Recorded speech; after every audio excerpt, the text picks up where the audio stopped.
കേരളത്തിലെ പ്രത്യേക രാഷ്ട്രീയ പരിതസ്ഥിതികളിൽ ഒരു കാരണവശാലും ഹിന്ദു വോട്ടുകളുടെ മാത്രം ഒരു കൺസോൾട്ടേഷൻ ഉണ്ടാക്കിക്കൊണ്ട് തങ്ങൾക്ക് മുന്നേറാൻ കഴിയില്ല എന്നുള്ളത് ബി.ജെ.പി. മനസ്സിലാക്കിയിരുന്നു. വർഷങ്ങളായിട്ട് അത്തരത്തിലുള്ള പല പ്രൊജക്റ്റുകളും അവർ നടപ്പിലായിക്കൊണ്ടിരിക്കുകയാണ്. ഇപ്പോൾ ആദ്യം ഒരു നായർ വോട്ടുകളിൽ, സമുദായത്തിൻ്റെ വോട്ടുകളിൽ ഭൂരിപക്ഷത്തെ അവരിലേക്ക് അടുപ്പിക്കാനായിട്ടുള്ള പരിശ്രമം അവർ നടത്തി.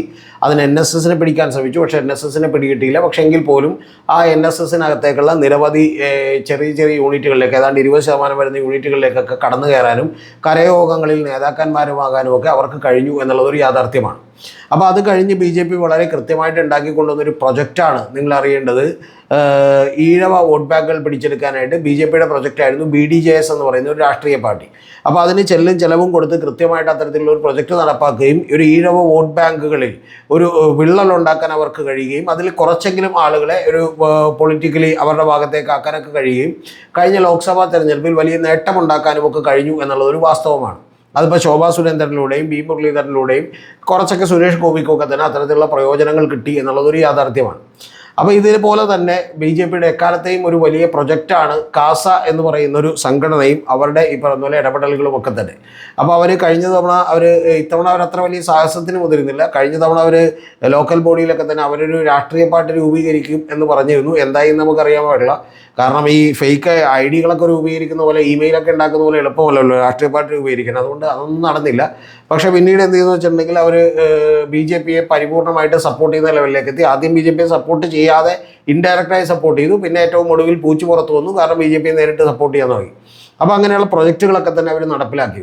അപ്പോൾ അങ്ങനെ പ്രൊജക്റ്റുകൾ നടപ്പിലാക്കിക്കൊണ്ട് ഓരോ മതവിഭാഗങ്ങളിലേക്ക് പതുക്കെ ആണെങ്കിലും സ്ലോലി ഒരു ഗ്രോത്ത് ഉണ്ടാക്കാൻ ബി.ജെ.പിക്ക് കഴിഞ്ഞു എന്നുള്ളത് ഒരു യാഥാർത്ഥ്യമാണ്. പക്ഷേ എങ്കിൽ പോലും അവർ വിചാരിക്കുന്നത് പോലെയുള്ള ഒരു മേജർ ജമ്പ് ഉണ്ടാക്കാൻ കഴിഞ്ഞിട്ടില്ല എന്നുള്ളതൊക്കെ ഒരു വാസ്തവമാണ്. പക്ഷേ അതിൻ്റെ ഇടക്കാണ് നമുക്കറിയാം മുനമ്പം സമരമൊക്കെ വരുന്നത്. അപ്പോൾ അതും ഒക്കെ വഴി ലാറ്റിൻ കാത്തലിക്കിൻ്റെ വോട്ട് ബാങ്കുകളിലൊക്കെ കടന്നു കയറാനുള്ളൊരു ശ്രമം അവർ നടത്തിയിരുന്നു.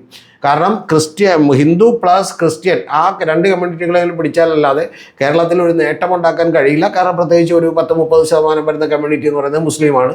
അവരെന്തായാലും അവർക്ക് അങ്ങനെ ചേർത്ത് പിടിക്കാൻ കഴിയില്ല എന്നുള്ളത് വാസ്തവമാണ്. അപ്പം അങ്ങനെ നിൽക്കുമ്പോഴാണ് യഥാർത്ഥത്തിൽ ഈ തെരഞ്ഞെടുപ്പിൽ ബി.ജെ.പിക്ക് ഒരു നേട്ടമുണ്ടാക്കാൻ കഴിയുമെന്ന് അവർ വിചാരിച്ചത്. കഴിഞ്ഞ ലോക്കൽ ബോഡി തെരഞ്ഞെടുപ്പിൽ അവർ നേട്ടമുണ്ടാക്കുമെന്ന് വിചാരിച്ചു. ഏതാണ്ട് 19.7% ലോക്സഭയിലേക്ക് എത്തിയിരുന്നു അവരുടെ നേട്ടം. പക്ഷേ അത് ലോക്കൽ ബോഡിയിലേക്ക് വരുമ്പോൾ തകർന്നടിയുകയും അത് 14.7% ചുരുങ്ങുകയുമാണ് ചെയ്യുന്നതാണ് കണ്ടത്. അപ്പോൾ ഈ നിയമസഭാ തെരഞ്ഞെടുപ്പിലെങ്കിലും നേട്ടമുണ്ടാകും, ഇവരൊക്കെ ഞങ്ങളുടെ ഒപ്പം നിൽക്കുമെന്നാണ് വിചാരിച്ചത്. പക്ഷെ അങ്ങനെ നിൽക്കുമെന്ന് വിചാരിച്ചുകൊണ്ടിരിക്കുമ്പോഴാണ് ഇടുത്തി പോലെ ഒരു സംഭവം വരുന്നത്. അത് FCRAയുടെ നിയമ ഭേദഗതിയാണ്. അത് എന്ന് പറഞ്ഞിട്ടുണ്ടെങ്കിൽ ക്രിസ്ത്യൻ സഭകൾക്കൊന്നും സഹിക്കാൻ പറ്റുന്നൊരു കാര്യമല്ല. കാരണം കയ്യിലിരിക്കുന്ന ചില്ലറ പോവുകയും വരാനിരിക്കുന്ന ഫണ്ട് തടസ്സപ്പെടുകയൊക്കെ ചെയ്യുന്നൊരു കാര്യമാണ്. അതുകൊണ്ട് അവർ പല്ലും നഖവും ഉപയോഗിച്ച് അതിനെ എതിർത്തു എന്ന് മാത്രമല്ല, ഇത്തവണത്തെ തെരഞ്ഞെടുപ്പിൽ ഒരു കാരണവശാലും ബി.ജെ.പിയോട് ഒരു വിധത്തിലുള്ള അനുഭാവവും കാണിക്കേണ്ടതില്ല എന്ന് പറയുന്ന ശക്തമായ നിലപാടുകൾ കൂടി എടുത്തു.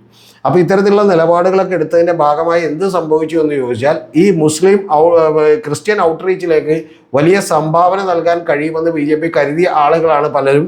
നിങ്ങൾ അറിയേണ്ടത് ഒന്ന് ഷോൺ ജോർജും അതുപോലെ തന്നെ PC ജോർജും ഒക്കെ തന്നെ. അപ്പോൾ അതുകൊണ്ട് തന്നെ ഷോൺ ജോർജിനൊക്കെ അഖിലേന്ത്യാ കേരളത്തിൻ്റെ സംസ്ഥാന ഭാരവാഹിത്വം തന്നെ കൊടുത്തിരുന്നു. വലിയ സൗകര്യങ്ങളൊക്കെ തന്നെ കൊടുത്തിരുന്നു. അതുപോലെ അനൂപ് ആൻ്റണിക്കൊക്കെ അത്തരത്തിലുള്ള സൗകര്യങ്ങൾ കൊടുത്തു. പിന്നെ നിങ്ങൾക്കറിയാം സുരേഷ് ഗോപിയെ കേന്ദ്രമന്ത്രിയാക്കിയതിനോടൊപ്പം തന്നെ ജോർജ് കുര്യനെയും ഒക്കെ കേന്ദ്രമന്ത്രിയാക്കി. അപ്പോൾ ഇത്തരത്തിലുള്ളൊരു ഇൻട്രോഡ്സ് ക്രിസ്ത്യൻ സമൂഹത്തിലേക്ക് ഉണ്ടാക്കിക്കൊണ്ടിരിക്കുന്നു എന്ന് പറയുന്ന വിശ്വാസമാണ് കേന്ദ്രത്തിനൊക്കെ ഉണ്ടായിരുന്നത്. പക്ഷേ അങ്ങനെ ഉണ്ടായിരുന്ന വിശ്വാസമൊക്കെ അടപടലം തകർന്നു എന്നുള്ളതാണ് നമുക്ക് മനസ്സിലാക്കുന്നത്. അതിൻ്റെ ഭാഗമായിട്ട് ഇന്ന് ഷോൺ ജോർജ് മെത്രാന്മാർക്കും സഭക്കുമൊക്കെതിരെ പൊട്ടിത്തെറിച്ചിട്ടുണ്ട്. കാരണം ദീപികയൊക്കെ ഒരു കാരണവശാലും വായിച്ചിട്ട് കാര്യമില്ല എന്നാണ് പറഞ്ഞേക്കുന്നത്. കാരണം ഈ തെരഞ്ഞെടുപ്പിൻ്റെ അന്ന് തന്നെ ദീപികയുടെ മുഖപ്രസംഗം വന്നിരുന്നു. ആ മുഖപ്രസംഗത്തിൽ ബി.ജെ.പിയെ നഖശികാന്തം എതിർത്തുകൊണ്ടുള്ള മുഖപ്രസംഗങ്ങളാണ് വന്നത്. ആ പ്രസംഗങ്ങളൊക്കെ തന്നെ വലിയ ഡാമേജ് ഉണ്ടാക്കിയെന്നും വളരെ വലിയ വോട്ടിൻ്റെ കുറവ് പാലായിൽ സംഭവിക്കുമെന്നും PC ജോർജൊക്കെ ക്ലെയിം ചെയ്ത പോലെ കേരള നിയമസഭയിലേക്ക് ആദ്യമായി അച്ഛനും മകനും ഒരുപോലെ ജയിച്ചു കയറുന്ന തെരഞ്ഞെടുപ്പ് ആകില്ല എന്നുള്ളത് മാത്രമല്ല, 2ാം സ്ഥാനവും 3ാം സ്ഥാനവും പോലുമല്ല, 3ാം സ്ഥാനത്തിൽ തന്നെ വലിയ വീഴ്ച എന്നുണ്ടാകും. വലിയ അകൽച്ച 2ാം സ്ഥാനവും 3ാം സ്ഥാനവും തമ്മിൽ ഉണ്ടാകുമെന്നൊക്കെ മനസ്സിലാക്കിയിട്ടുള്ള ഷോൺ ജോർജ് പൊട്ടിത്തെറിച്ചേക്കാണ്. കാരണം ഷോൺ ജോർജിൻ്റെയും പി സി ജോർജിൻ്റെയും ഒക്കെ രാഷ്ട്രീയ നിലനിൽപ്പ് തന്നെ ചോദ്യം ചെയ്യപ്പെടുന്ന ഒരു അവസ്ഥയിലാണ്.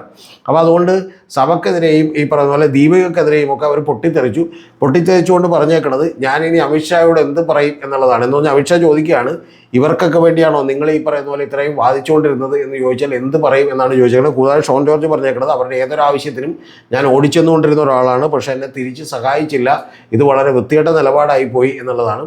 കൂടാതെ ചില രൂക്ഷമായിട്ടുള്ള വിമർശനങ്ങളൊക്കെ ഉന്നയിച്ചിട്ടുണ്ട്. ദീപിക എന്ന് പറയുന്ന പത്രം ഇപ്പോൾ സാന്റാ മോണിക്കയുടെ ഒക്കെ ഓണർ നമ്മുടെ ഡെന്നീസിൻ്റെയൊക്കെ തന്നെ ഇൻവെസ്റ്റ്മെൻ്റ് ഒക്കെ നമ്മുടെ സുഹൃത്തായിട്ടുള്ള ഡെന്നീസിൻ്റെയൊക്കെ ഇൻവെസ്റ്റ്മെൻ്റ് അതിനകത്തുണ്ടെന്നും പക്ഷേ അത്തരത്തിലുള്ള ആളുകളാണ് അത് ചില മുന്നണികൾക്ക് വേണ്ടി നിയന്ത്രിക്കുന്നതെന്നും അല്ലാതെ സഭയുടെ പത്രമാണെങ്കിൽ സഭയുടെ പത്രമായി നിൽക്കണമെന്നും ഇപ്പോൾ അത് സഭയുടെ പത്രമായി കണക്കൂട്ടാൻ കഴിയില്ലെന്നൊക്കെയാണ് പറഞ്ഞേക്കുന്നത്.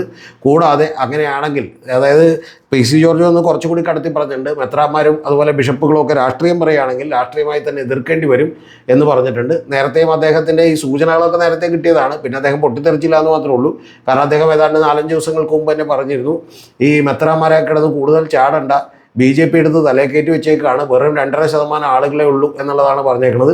അപ്പോൾ ഇതൊക്കെ കേട്ടുകൊണ്ട് സഭയും മിണ്ടാതിരുന്നില്ല. ഇന്ന് സഭയും അവരുടെ ഔദ്യോഗിക വക്താക്കളുമൊക്കെ അതിരൂക്ഷമായി പ്രതികരിച്ചിട്ടുണ്ട്.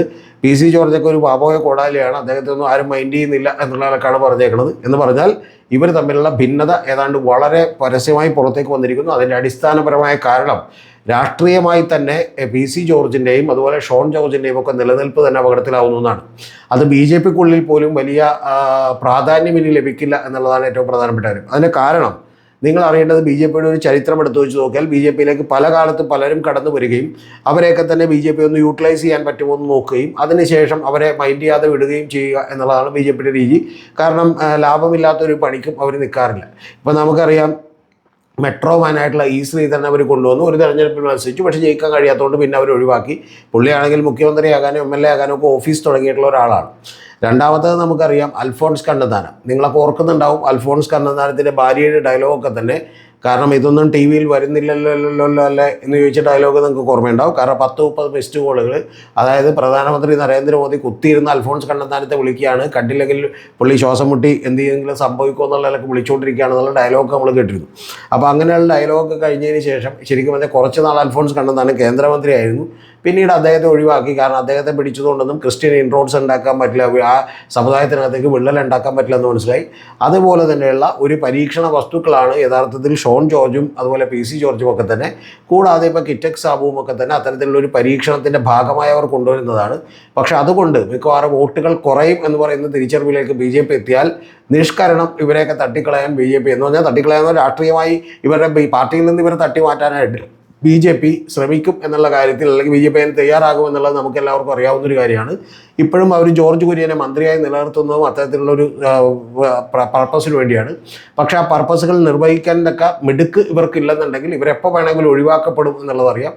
അത്തരത്തിൽ സ്വന്തം രാഷ്ട്രീയമായ നിലനിൽപ്പിന് ഭീഷണിയാകുന്നതുകൊണ്ട് ഇനി പറയാതിരുന്നിട്ട് കാര്യമില്ല എന്ന് വിചാരിച്ച് എന്തായാലും പറഞ്ഞാലും നഷ്ടപ്പെടും, പറഞ്ഞില്ലെങ്കിലും നഷ്ടപ്പെടും, എന്നാൽ പിന്നെ പറഞ്ഞിട്ട് അതിൻ്റെ ഒരു മനസ്സുഖമെങ്കിലും ഉണ്ടാവട്ടെ എന്ന് വിചാരിച്ചിട്ടാണ് ഷോൺ ജോർജ് ഇന്ന് പൊട്ടിത്തെറിച്ചിട്ടുള്ളത്. അതുകൂടാതെ പി സി ജോർജ് പറഞ്ഞിട്ടുള്ളത് എൻ്റെ മകനല്ലേ, അവൻ സത്യം മാത്രമേ പറയൂ എന്നുള്ളതാണ്. അപ്പോൾ ഇനിയും നമുക്ക് ഇത്തരത്തിലുള്ള പൊട്ടിത്തെറികൾ കൂടി പ്രതീക്ഷിക്കാം. കൂടാതെ ബി ജെ പിയിൽ നിന്നുള്ള ഒഴിവാക്കപ്പെടലുകളും അധികം വൈകാതെ തന്നെ.